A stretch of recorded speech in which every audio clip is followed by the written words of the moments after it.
بھائیوں کے ذہنوں میں یہ ہوتا ہے کہ ہم نے ان کو کون سا دینا ہے۔ معاشرے کے اندر بہنیں کمزور ہو جاتی ہیں، بھائی طاقتور ہو جاتے ہیں۔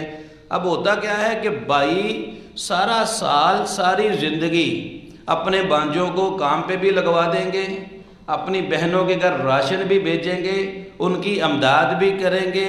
بسم اللہ الرحمن الرحیم، یوصیکم اللہ فی اولادکم، صدق اللہ العظیم۔ حضرات، جیسا کہ قاری صاحب محترم نے فرمایا کہ دین اسلام زندگی کے ہر شعبے کے بارے میں ہماری رہنمائی کرتا ہے، بلکہ دین اسلام تو ہے وہ ہماری اس وقت رہنمائی بھی کرتا ہے کہ جب ہمارا اس کائنات کے اندر وجود بھی نہیں ہوتا، بچہ ماں کے پیٹ میں ہوتا ہے، اس وقت بھی دین اسلام کی طرف سے رہنمائی موجود ہے۔ اس کے حقوق کیا ہیں وہ شریعت نے واضح فرمائے۔ اسی طرح انسان زندگی گزارتا ہے، زندگی کے اندر حقوق کیا ہیں شریعت نے وہ بھی واضح فرمائے۔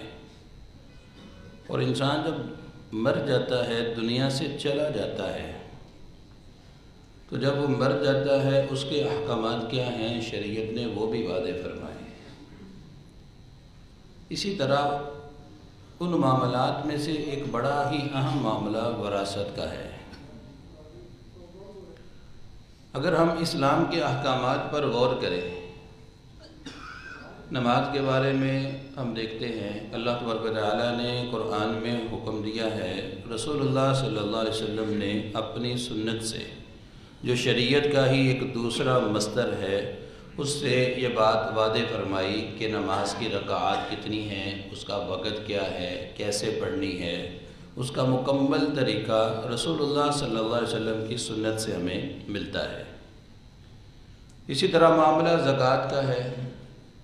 اللہ تبارک و تعالیٰ نے آتوا الزکاۃ، زکوٰۃ ادا کرنے کا حکم تو دیا، لیکن اس کا نصاب کیا ہے، یہ دینی کن کو ہے، کیسے دینی ہے، یہ سارا بتلایا تو رسول کریم صلی اللہ علیہ وسلم نے۔ لیکن وراثت کے بارے میں اللہ تبارک و تعالیٰ نے معاملہ اس کو مزید واضح فرما دیا۔ وراثت کا حکم بھی اللہ نے قرآن میں بیان فرمایا، اور وراثت کن کو ملنی ہے ان میں سے اکثر کے احکامات اللہ نے قرآن مجید کے اندر ہی بیان فرما دیے ہیں۔ اب ذرا اس سے آپ زکوٰۃ یا وراثت کی اہمیت کا اندازہ لگا سکتے ہیں۔ اور اگر ہم غور کریں تو اسلام کے بہت سارے معاملات، جن معاملات میں سے اکثر مسلمان غافل ہوتے ہیں، ان معاملات میں سے ایک بڑا ہی اہم معاملہ وراثت کا بھی ہے۔ باوجود اس بات کے کہ ہمیں یہ معلوم ہے کہ ہندوستان کے اندر ہندو جو ہیں وہ اپنی بہنوں کو، اپنی بیٹیوں کو وراثت میں سے کچھ بھی نہیں دیتے، بلکہ یورپ کے اندر چلے جائیں تو یورپ کے اندر بھی انشورنس کا قانون ہے، بیمہ پالیسی ہے، لیکن وہاں پر بھی وراثت نہیں ہے۔ اسلام ایک ایسا مذہب، ایک ایسا دین ہے جس نے ہر ایک کا حق جو ہے اس کو دے دیا ہے۔ کمزوری ہے تو ہمارے اندر ہے کہ ہم نے اسلام کو سیکھا ہی نہیں ہے، ہم نے اسلام کے مطابق زندگی گزارنے کا کبھی سوچا ہی نہیں ہے، ہم اسلام کی حکمتوں کو سمجھ ہی نہیں سکے۔ اگر آج ہم اسلام پر چلنا شروع کر دیں تو یقین جان لیجئے یہ دنیا جنت نظیر بن سکتی ہے۔ اس دنیا کے اندر انسان کو وہ سکون میسر آ سکتا ہے جس کا وعدہ اللہ رب العزت نے جنت میں فرمایا ہے۔ ہم دین اسلام کو مانتے ہی کب ہیں؟ جو آیت کریمہ آپ کے سامنے تلاوت کی گئی، یوصیکم اللہ فی اولادکم، اس کے شان نزول کے اندر امام ابن کثیر رحمہ اللہ نے ایک واقعہ بیان فرمایا۔ حضرت سعد بن ربیع رضی اللہ تعالی عنہ رسول اللہ صلی اللہ علیہ وسلم کے ساتھ غزوہ احد میں شریک ہوتے ہیں، وہاں پہ شہادت مل جاتی ہے۔ اس کے کچھ وقت کے بعد حضرت سعد بن ربیع رضی اللہ تعالی عنہ کی اہلیہ اپنی 2 بیٹیوں کو لے کر رسول کریم صلی اللہ علیہ وسلم کے پاس حاضر ہوئیں، آ کر عرض کرنے لگی، اے اللہ کے پیارے پیغمبر، یہ سعد کی بیٹیاں ہیں، میں سعد کی بیوہ ہوں، سعد آپ کے ساتھ میدان احد کے اندر شہید ہو چکا ہے، اب سعد کا جتنا بھی مال تھا وہ سارے کا سارا ان بچیوں کے چچا نے لے لیا ہے، میں ان بچیوں کی شادی کیسے کروں گی، ان بچیوں کے ساتھ اپنی زندگی کیسے گزاروں گی؟ رسول اللہ صلی اللہ علیہ وسلم نے فرمایا کہ اس کا فیصلہ خود اللہ تبارک و تعالیٰ فرمائیں گے۔ اور آپ جانتے ہیں کہ اللہ کے پیارے پیغمبر اپنی مرضی کے ساتھ دین کے اندر کوئی گفتگو نہیں کرتے تھے، اللہ کی وحی کے مطابق ہی گفتگو ہوتی تھی۔ اللہ تبارک و تعالیٰ نے آسمان سے یہ آیات نازل فرما دی جس کو آیت المعراج کہا جاتا ہے، یہ آیت نازل ہو گئی۔ اللہ کے پیارے پیغمبر صلی اللہ علیہ وسلم نے فرمایا اپنے ایک صحابی کو کہ جاؤ اور سعد کے بھائی سے، ان بچیوں کے چچا سے جا کے کہو کہ جتنا بھی مال سعد چھوڑ کے گیا ہے ان میں سے 2/3 ان بچیوں کو دے دو، 1/8 اپنی بابی کو یعنی کہ سعد کی بیوہ کو دے دو، اور جو بچ جائے وہ تمہارا ہے۔ وراثت کا حکم آ گیا کہ جس کا جو بنتا ہے اس کو دے دو۔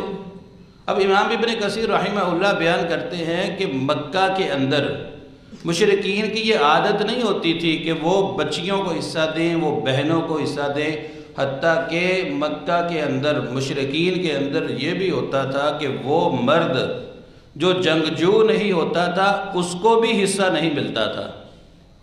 اگر آج 1450 سال گزرنے کے بعد ہم اپنے معاشرے کے اندر، بلکہ اگر پاکستان کے اندر غور کریں، KPK کے اندر، سندھ کے اندر، بلوچستان کے اندر آج بھی وراثت کا کوئی تصور نہیں ہے۔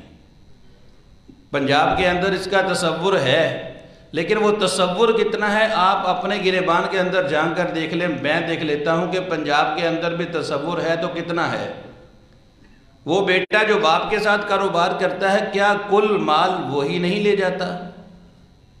ہم یہ سمجھتے ہیں کہ شاید اب یہ اسی کا ہے، یہ 15-20 برس ہو گئے باپ کے ساتھ کام کرتے ہوئے، یہ کل مال کا مالک بن گیا، اب وہ کسی کو دیتا بھی نہیں ہے۔ اب بہنیں ڈر کے مارے سوال کرتی نہیں ہیں کہ سوال کیا تو گئی، باپ بھی گیا، اگر بھائیوں سے مانگ لیا تو بھائی بھی جاتے رہیں گے، بہنیں مطالبہ نہیں کرتی اور بھائی دیتے نہیں ہیں۔ بھائیوں کے ذہنوں میں یہ ہوتا ہے کہ ہم نے ان کو کون سا دینا ہے۔ معاشرے کے اندر بہنیں کمزور ہو جاتی ہیں، بھائی طاقتور ہو جاتے ہیں۔ اب ہوتا کیا ہے کہ بھائی سارا سال، ساری زندگی اپنے بانجوں کو کام پہ بھی لگوا دیں گے، اپنی بہنوں کے گھر راشن بھی بیچیں گے، ان کی امداد بھی کریں گے، معاشرے کے اندر وہ محسن بن گئے۔ حقیقت میں وہ ظالم اور غاصب ہوتے ہیں کہ جنہوں نے اپنی بہنوں کے حق پہ ڈاکہ ڈالا ہوتا ہے۔ مال بہنوں کا حق ہوتا ہے، ہم دیتے ہی نہیں ہیں۔ کتنے ہی کیسز ایسے ہیں کہ بہنوں کا حق بنتا تھا، دیا ہی نہیں۔ اب حضرت سعد بن ربیع رضی اللہ تعالی عنہ، ان کے بارے میں، ان کی بیوہ کے بارے میں، ان کی بچیوں کے بارے میں اللہ تبارک و تعالیٰ نے یہ آیات نازل فرما دی، اور یہ میراث اللہ تبارک و تعالیٰ کی اپنے بندوں کو وصیت ہے۔ یوصیکم اللہ۔ اب دیکھیں کوئی انسان وصیت کر کے جاتا ہے، اس کے ورثاء وہ کوشش کرتے ہیں جتنی محبت ہوتی ہے اس کی وصیت پہ عمل کیا جائے۔ بھئی انسان کو اپنے خالق اور مالک کے ساتھ کتنی محبت ہونی چاہیے؟ کیا اس کی محبت اپنے باپ سے بھی زیادہ اللہ کے ساتھ محبت نہیں کرتا؟ کہ اللہ کی وصیت ہے، ہم اس وصیت کو ماننے کے لیے تیار نہیں ہیں، ہم اپنے رسوم و رواج کو، اپنے برادری کے معاملات کو آگے کر لیتے ہیں اور اللہ کے حکم کو پس پشت ڈال دیتے ہیں۔ یعنی کہ یوصیکم اللہ فی اولادکم، اللہ تمہیں وصیت کرتا ہے تمہاری اولادوں کے بارے میں۔ جب انسان دنیا سے چلا گیا، اس کا مال جو وراثت بن گیا، اب ہم اللہ کی وصیت پہ کتنا عمل کرتے ہیں؟ جتنی محبت ہوتی، ہمیں اللہ کے ساتھ محبت ہے ہی کب؟ ہم تو صرف زبان سے دعویٰ کرتے ہیں، عمل تو ہمارے وہی، جیسا کہ اللہ تبارک و تعالیٰ نے یہود کے بارے میں فرمایا ہے کہ خذوا ما آتیناکم بقوۃ واسمعوا قالوا سمعنا وعصینا۔ فرق کیا ہے؟ وہ زبان سے کہتے تھے یہود، جب اللہ نے کہا یہ کتاب ہم نے دی ہے اس کو مضبوطی کے ساتھ تھام لو، کہتے ہم نے اللہ تیرے حکم کو سن لیا لیکن ہم اس کو مانیں گے نہیں۔ زبان سے کہتے تھے وعصینا، نافرمانی کر دی۔ اور مومن کو شیوا اللہ نے کیا بیان فرمایا؟ انما کان قول المؤمنین اذا دعوا الی اللہ ورسولہ لیحکم بینہم ان یقولوا سمعنا واطعنا۔ مومن کا کلام کیا ہے کہ جب وہ اللہ کی بات کو سن لیتے ہیں وہ کہتے ہیں سمعنا واطعنا، ہم نے سن لیا، ہم نے اس کو مان لیا۔ کیا ہم نے اللہ کے حکم کو مان لیا ہے؟ ہم تو اپنی مرضی کرتے ہیں۔ گویا کہ ہمارے اندر وہ ایمانی کمزوری موجود ہے جو یہود کے اندر موجود تھی۔ ہم اپنے آپ کو مسلمان کہلواتے ہیں، لیکن ہمارا عمل اس بات کی صریحاً نفی کر رہا ہے کہ ہم اللہ کے حکم کو تسلیم کرتے ہی نہیں ہیں۔ اور دوسری بات یہ، وراثت کو جب انسان کھاتا ہے تو یہ بات ذہن میں رکھے، اس کے دل کے اندر حرص اور لالچ ہوتی ہے کہ جس کی وجہ سے انسان اس مال کو تقسیم نہیں کرتا۔ رسول کریم صلی اللہ علیہ وسلم نے ارشاد فرمایا یہ طمع، یہ حرص، یہ ایک ایسی بیماری ہے کہ اگر 2 بھوکے بھیڑیے بکریوں کے ریوڑ کے اندر چھوڑ دیے جائیں، بکریوں کے ریوڑ کو اتنا نقصان وہ بھوکے بھیڑیے نہیں پہنچاتے جتنا نقصان انسان کا حرص اس کے دین کو پہنچا دیتا ہے۔ انسان اس حرص اور طمع کی وجہ سے انسان اپنے اس دین کو، جس کے بارے میں رسول کریم صلی اللہ علیہ وسلم کے فرامین موجود ہے کہ یہ شخص جو نماز پڑھنے والا صف اولیٰ کا نمازی ہے، یہ شخص سال کے بعد زکوٰۃ بھی ادا کرنے والا، یہ شخص سال کے بعد قربانی بھی کرنے والا، یہ شخص جو ہے وہ نفلی خرچ کرنے والا بھی، لیکن اللہ کے اس حکم کو ماننے کے لیے تیار نہیں ہے کہ جس کے بارے میں رسول کریم صلی اللہ علیہ وسلم نے فرمایا کل قیامت کا دن ہوگا، یہ بڑے بڑے پہاڑوں جیسے اعمال لے کے آئے گا اللہ کے دربار میں، نماز بھی ہے، روزہ بھی ہے، بڑے بڑے عمل ہیں، لیکن کیا ہے، اس امت کا مفلس آدمی ہے کہ اس کے نامہ اعمال سے وہ نیکیاں ختم ہو جائیں گی اور لوگوں کی برائیاں ڈال دی جائیں گی۔ ان کے جرائم میں سے ایک بڑا جرم یہ ہوگا کہ اس نے لوگوں کا مال کھایا ہوگا۔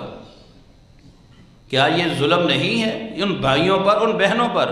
اللہ کے رسول صلی اللہ علیہ وسلم نے فرمایا کہ یتیم کی کفالت کرنے والا ایسے ہے جیسے کہ یہ 2 انگلیاں ہیں، وہ میرے ساتھ ایسے ہی ہوگا، جنت میں میرے ساتھ ایسے ہوگا جیسے یہ 2 انگلیاں ہیں۔ ہم یتیم کی کفالت کرنے کی بجائے ہم یتیم کے حق کو کھوئی جا رہے ہیں، ہم اس کے مال پہ قبضہ کرتے چلے جا رہے ہیں۔ اور اس سے بڑھ کر بات کیا ہو سکتی ہے کہ جو کھا رہا ہے وہ اس کو اپنا حق سمجھ کے کھا رہا ہے، یعنی کہ اگر ہم کہیں اس کو کہ تو نے دیا کیوں نہیں، دیکھو یہ میں نے تو یہی ہے ساری تقسیم کر دی ہے، میں نے تو سارا مال تقسیم کر دیا ہے۔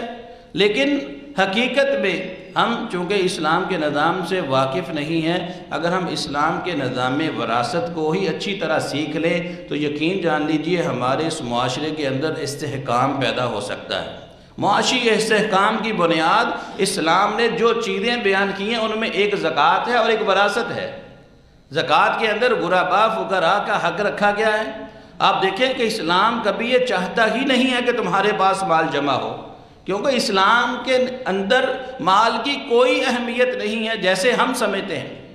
ہم لوگ مال کو ہی سب کچھ سمجھتے ہیں۔ اسلام نے اس مال کو جمع کرنے کے لیے دیکھیے آپ کے اوپر کتنی قیود لائی۔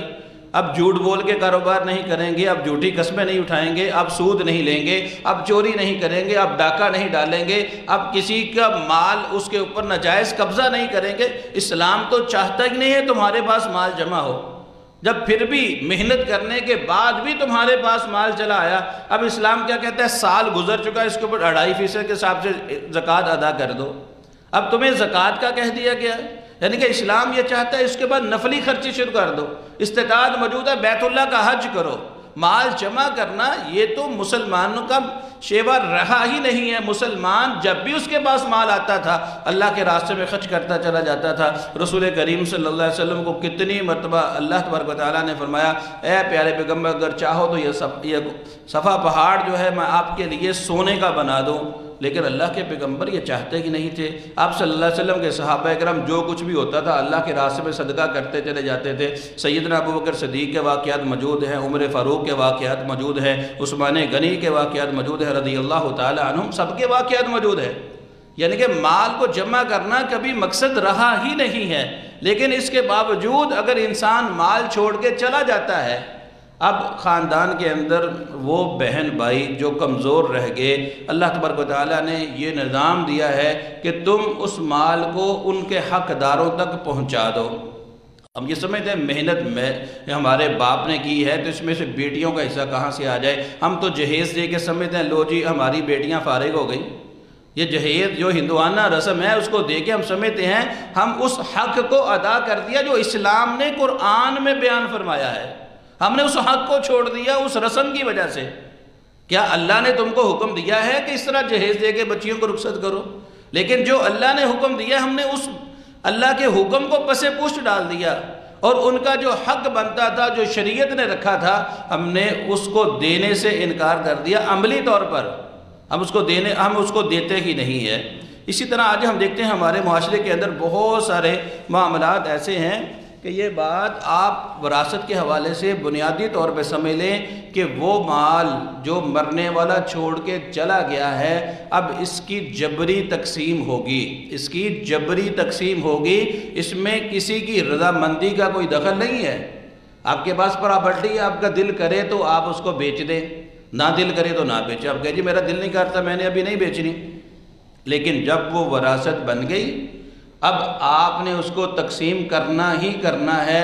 وہ چند ہزار روپے ہوں وہ کروڑوں اربوں روپے ہوں وہ آپ نے تقسیم کرنی ہی کرنی ہے. اس کی وجہ یہ ہے کہ اللہ نے فرمایا ہے کہ مما قل منہ او کثر نصیبا مفروضا, وہ تھوڑا ہو یا زیادہ ہو تم نے اس کو تقسیم کرنا ہی کرنا ہے. اب ہوتا کہ ہمارے معاشرے کے اندر جو خرابیاں ہیں ان خرابیوں کے اندر ایک خرابی یہ بھی ہے کہ باپ کاروبار کر رہا ہے. اب وہ ٹیکس سے بچنے کے لیے کیا کرتا ہے, ایک پراپرٹی ایک کاروبار اپنے بیٹے کے نام کر دیتا ہے. کبھی کوئی گھر لیا اپنی بیوی کے نام کر دیا. اب باپ کو چاہیے اس کی حیثیت وعدے کرے, اس کو لکھ کر بتلائے, لکھ کر رکھے یا اولاد کو جمع کر کے بتلائے یہ مکان یہ کاروبار یہ جائیداد جو ہے یہ میری ہے. صرف ٹیکس سے بچنے کے لیے آپ FBR کو نہ بتلائیں لیکن اپنے گھر کے اندر تو بتلائیں. ایک ڈائری لکھ کے تو رکھیں کہ بھئی یہ جائیداد میری ہے اور اس میں ساری اولاد برابر کی شریک ہے جیسے اللہ نے احکامات بیان فرمائے. اب ٹیکس سے بچنے کے لیے کام تو کرتے ہیں. اب اسی دوران اللہ کا حکم آ جاتا ہے, باپ دنیا سے چلا جاتا ہے. وہ بیٹا جس کے وہ کاروبار جس کے نام لگایا ہوتا ہے وہ کہتا ہے یہ تو مال ہی میرا, یہ تو ابو نے میرے نام کی ہے. ابو کے نام کی جو جائیداد ہے وہ وراثت بنے گی, اس کے علاوہ کوئی وراثت نہیں بنے گی. اب وہ بیوی کے نام مکان ہے وہ بیوی کے نام رہ گیا, جو بیٹے کے نام تھا وہ بیٹے کے نام رہ گیا. نتیجہ کیا کہ ہم نے اس مال کو کھا لیا جو مال اللہ تبارک و تعالیٰ نے ہمارے پاس ہمارے ورثاء کے لیے جو امانت رکھا تھا ہم نے اس کو ہڑپ کر لیا. ہم یہ بات بھول گئے کہ یہ اللہ تبارک و تعالیٰ کا نظام ہے اور یہ جتنا بھی معاملات ہیں ان معاملات کے بارے میں ہمیں اللہ تبارک و تعالیٰ کا بنیادی طور پر خوف ذہن میں رکھنا چاہیے. آج ہم دیکھیں کہ ہم میں سے ہر ایک متاثر ہے, ہم میں سے ہر ایک متاثر ہے اور ہم متاثر ہونے کے بعد دوسروں کو متاثر کرنے کی نیت بھی رکھتے ہیں. مثال کے طور پر ایک آدمی نے سوال کیا, کہتے جی میرا سسر دنیا سے چلا گیا. اب دنیا سے جانے کے بعد اس کے نام کچھ جائیدادیں تھیں تو ہمیں یہ تھا کہ جب یہ جائیدادیں یہ سیل کریں گے ہماری بیویوں کے سائن ہوں گے تو سیل ہوں گی, ہمیں بھی وراثت میں سے حصہ مل جائے گا. کہتے ہوا کیا جی ہمارے وہ برادر نسبتی انہوں نے کوئی اپنی ہی بیویوں کے سائن اور انگوٹھے لگوانے کے بعد وہ پراپرٹی بیچنے کے لیے بیانہ لے لیا. کہتے ہم بڑے حیران یہ کیسے جو ہے پراپرٹی ان کے نام ہو گئی. کہتے ہم نے عدالت کے اندر رجوع کیا, عدالت کے اندر معاملہ چلا گیا, عدالت نے بلا لیا. آج کل جدید دور ہے تھم لگتے ہیں, تو جب تھم سکین کیے گئے تو وہ ہماری بیویوں کے نہیں تھے بلکہ ان کی بیویوں کے تھے. انہوں نے ہماری بیویوں کے نام کے سگنیچر کیے تو انہوں نے وہ یہ کہہ دیا کہ ہم نے جی ان سے نام کروا لی اور اس کو بیچنے کے لیے لگا دی, بیانہ بھی لے لیا. عدالت نے اسٹے دے دیا اور کہا جی یہ واپس رجسٹری منسوخ, لہذا اس کو ان کے وارثوں تک منتقل کیا جائے پھر اس کی تقسیم کی جائے. کہتے ہیں پھر پنچایت بیٹھ گئی. اب پنچایت بیٹھی ہے, پنچایت بیٹھنے کے بعد فیصلہ کیا ہو رہا ہے, جو ثالث ہیں وہ کہہ رہے ہیں جی بہنوں کو کہ اگر آپ کچھ چھوڑ دیں گی تو بھائیوں کے ساتھ آپ کی ملاقات ہوتی رہے گی, اگر آپ نہیں چھوڑیں گے تو بھائی آپ سے ملنے کے لیے رہ جائیں گے. اب دیکھیں ہماری وہ پنچایت فیصلہ کیا کرواتی ہے, فیصلہ یہ کرواتی ہے کہ 45 لاکھ کہتے ہمیں چھوڑنا پڑا, 40 لاکھ ہمیں لینا پڑا. یعنی کہ 85 لاکھ میں سے 45 لاکھ اس پنچایت نے چھڑوا دیا، پہلے کچھ بھی نہیں آ رہا تھا، اب 40 لاکھ چلو آ گیا۔ اب مجھے ایمانداری سے بتلائیے یہ 45 لاکھ جو چھوڑا گیا ہے کیا اس کے حق سے ساکت ہو گیا؟ یا جس نے زبردستی معاف کروایا ہے کیا اللہ کے دربار میں وہ سرخرو ہو گیا ہے؟ جیسے ہمارے بازار میں فیصلے ہوتے ہیں، ستر منڈی کے اندر کوئی پارٹی بیٹھ جاتی ہے تو 1 کروڑ لیا ہوتا ہے، تو اس میں سے میں تھوڑی رقم بتائی ہے، 1 کروڑ لیا ہوتا ہے، اس میں سے 25 لاکھ میں فیصلہ کر دیتے ہیں، کیا 75 لاکھ جو ہم نے معاف کروا لیا کیا وہ معاف ہو گیا ہے؟ اللہ کے دربار میں جا کے دینا پڑے گا، ایک ایک پائی کا حساب دینا پڑے گا۔ اور یہ مت سمجھیں کہ آپ دنیا کے چند ٹکے اپنے پاس روک کر اب دنیا کی اچھی اچھی ڈشوں سے جو ہے آپ لطف اندوز ہو رکھے ہیں، اب بڑے اچھے کھانے کھا رکھے ہیں، بلکہ اللہ تبارک و تعالیٰ کا کلام ذہن میں رکھیے، ان الذین یأکلون اموال الیتامی ظلما انما یأکلون فی بطونہم نارا، کہ تم اپنے پیٹ کے اندر وہ آگ کا لقمہ لے کے جا رہے ہو، آگ کا لقمہ۔ اور آخر میں ایک بات جو ہے، ایک واقعہ سنا کے بات کو ختم کرتا ہوں۔ مروان بن حکم کا دور تھا، عروہ بنت اویس انہوں نے حضرت سعید بن زید رضی اللہ تعالی عنہ کے بارے میں مقدمہ دائر کر دیا کہ سعید بن زید نے میری زمین پہ قبضہ کر لیا ہے۔ اب یہ مروان نے سعید بن زید رضی اللہ تعالیٰ عنہ کو بلا لیا۔ سعید بن زید رضی اللہ تعالیٰ عنہ یہ عشرہ مبشرہ صحابیوں میں سے، وہ 10 خوش نصیب صحابہ جن کو زبان نبوت سے جنت کی بشارت دی گئی۔ کہا جی تمہارے بارے میں یہ مقدمہ آیا ہے۔ حضرت سعید بن زید رضی اللہ تعالیٰ عنہ کہنے لگے کہ میں یہ جرم کیسے کر سکتا ہوں، حالانکہ میں نے نبی کریم صلی اللہ علیہ وسلم سے یہ فلاں فلاں فرمان سنا ہے۔ مروان نے کہا کہ وہ فرمان کیا ہے؟ تو حضرت سعید بن زید رضی اللہ تعالیٰ عنہ کہتے ہیں رسول اللہ صلی اللہ علیہ وسلم نے ارشاد فرمایا، جو انسان کسی کی ایک بالشت زمین پر، کسی کی ایک بالشت زمین پر ظلم کے ساتھ قبضہ کرے گا، اللہ تبارک و تعالیٰ یہ کل ساری زمینیں، 7 زمینوں کا توق بنا کر، اس کا ہار بنا کر قیامت کے دن جہنم کے اندر اس کے گلے کا ہار بنا دیں گے۔ کیا اس فرمان کے سننے کے بعد بھی میں کسی کی زمین پہ قبضہ کروں گا؟ مروان بن حکم کہنے لگے کہ آپ کی یہی دلیل میرے لیے کافی ہے، تو لہذا سعید بن زید کو بری کر دیا۔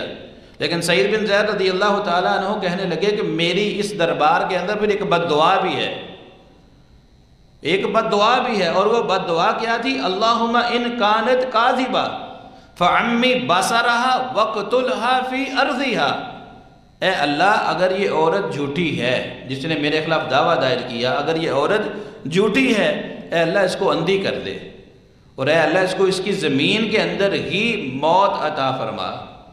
اور راوی حدیث بیان کرتے ہیں کہ عروہ بنت اویس اس وقت تک مرتی نہیں ہے جب تک اس کی آنکھوں کی بینائی نہیں چلی جاتی، اندھی ہو جاتی ہے، اور اپنی ہی زمین کے گڑھے کے اندر گر کر وہ اس کی موت واقع ہو جاتی ہے۔ یعنی کہ آج ہم یہ سمجھتے ہیں کہ کسی کی زمین پہ قبضہ کر لینا، کسی کے مال کو کھا لینا بڑا ہی معمولی معاملہ ہے، لیکن یاد رکھیے کل قیامت کے دن انسان کے پاس درہم دینار نہیں ہوں گے، اس وقت ان روپوں کے بدلے میں آپ کو اپنی نیکیاں دینی پڑیں گی، نماز، روزہ، حج، یہ بڑے بڑے عمل جو ہیں یہ بدلے میں نکل جائیں گے جو ہم نے یہ بڑے بڑے گناہ کیے ہوں گے۔ اس لیے دنیا کے اندر ہم اپنے معاملات کو سمیٹ لیں، علماء کے سامنے جا کر ہم اپنے تعلق، اپنے یہ معاملات ان کو بیان کر کے ہم اپنے جتنے بھی احکامات ہیں ان کو واضح کر لیں، قبل اس کے کہ ہماری روح جو ہے وہ دنیا سے نکل جائے اور اللہ کے دربار میں جا کے پھر ہمیں پچھتانا پڑے، افسوس کا اظہار کرنا پڑے، اور اس وقت ہم کہیں کہ ربنا اخرجنا نعمل صالحا غیر الذی کنا نعمل، اے اللہ ہمیں اب جہنم سے نکال دے، اب ہم دوبارہ واپس جائیں گے تو یہ گناہ نہیں کریں گے۔ اللہ فرمائیں گے کہ نہیں، کیا ہم نے تم کو عمر نہیں دی تھی؟ کیا تم کو ڈرانے والے نہیں آئے تھے؟ یہ سارے کے سارے آئے تھے، جب تم نے اس وقت نصیحت حاصل نہیں کی تو لہذا اب تمہیں یہاں سے جانے کی کوئی گنجائش نہیں ہے۔ فذوقوا فما للظالمین من نصیر، اللہ جہنم کے اندر داخل کر کے کہیں گے اب تمہارا کوئی مددگار نہیں ہے۔ اللہ تبارک و تعالی ہم سب کی اصلاح فرمائے۔ اللہ تبارک و تعالی ہمیں ان معاملات کو دنیا کے اندر ہی کلیئر کرنے کی توفیق عطا فرمائے، اور ہر قسم کے یہ ظلم کے جو معاملات ہیں اللہ ہمیں دنیا میں اس کو صاف کر کے آخرت میں اپنے پاس سرخرو کر کے بلائے۔ وآخر دعوانا ان الحمد للہ رب العالمین۔